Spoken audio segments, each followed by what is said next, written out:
Welcome to easy learning 700। ये MGT 211 introduction to business की short lecture series का दूसरा लेक्चर है और इस लेक्चर का नाम है organisational boundaries and environment. So external factors. अब एक्सटर्नल फैक्टर्स कौन कौन से होते हैं? ये तमाम वो फैक्टर्स होते हैं जो ऑर्गेनाइजेशन से बाहर होते हैं और किसी भी ऑर्गेनाइजेशन के कंट्रोल से बाहर होते हैं, क्योंकि ये एक्सटर्नल होते हैं इस वजह से।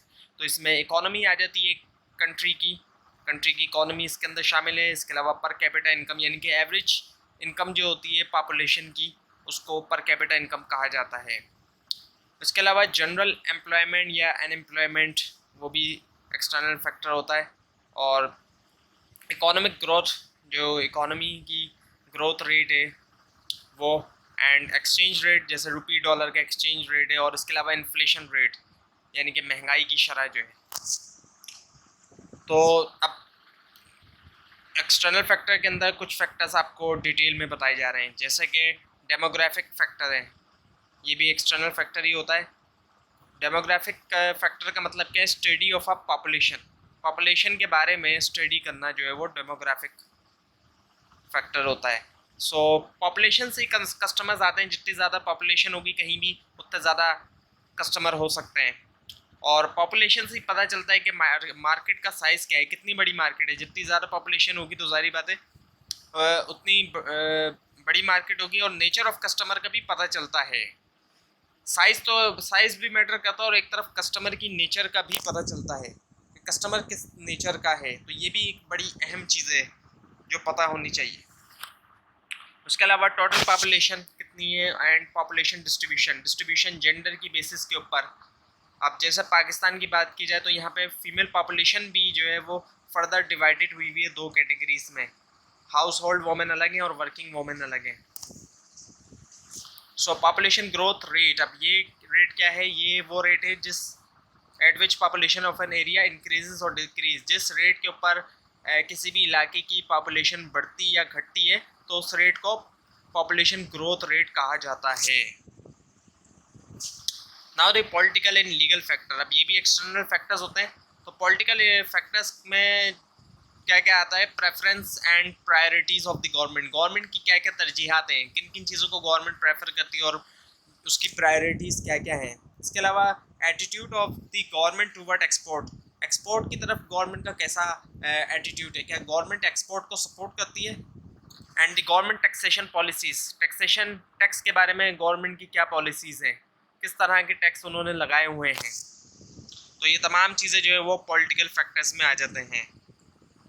उसके बाद आते हैं फिर legal factor. Political and legal factor में तमाम जितने भी लॉज होते हैं, जैसे कि हेल्थ से रिलेटेड जितने भी लॉज हो गए, इंपोर्ट एक्सपोर्ट से रिलेटेड जितने भी लॉज हो गए, और टैक्सेशन से यानी टैक्स से रिलेटेड जितने भी लॉज हो गए, पैकिंग से रिलेटेड लॉज जितने भी हैं वो हो गए, और चाइल्ड लेबर, जो बच्चों से जो काम करवाते हैं उसके बारे में जो लॉज हैं वो हो गए, और लेबर यूनियन, जो यूनियन बनती है वर्कर्स की, जो वर्कर्स काम कर रहे होते हैं उनके राइट्स के लिए जो बनती है यूनियन, तो उससे रिलेटेड भी लॉज। तो ये तमाम लॉज जो है वो लीगल फैक्टर्स में आ जाते हैं। तो पॉलिटिकल एंड लीगल फैक्टर्स में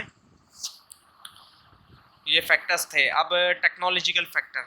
अब टेक्नोलॉजी, जाहिर बात है आपको अंदाज़ा होगा कि कितनी तेज़ी से जो है उसमें चेंज आ रहा है और कितनी तेज़ी से उसमें एडवांसमेंट हो रही है। तो जो कारोबारी लोग होते हैं उनको जाहिर बात है जो टेक्नोलॉजी में जिस तरह एडवांसमेंट हो रही है उसके मुताबिक उनको अपना बिजनेस को लेके चलना होता है। अगर नहीं चलेंगे तो क्या होगा?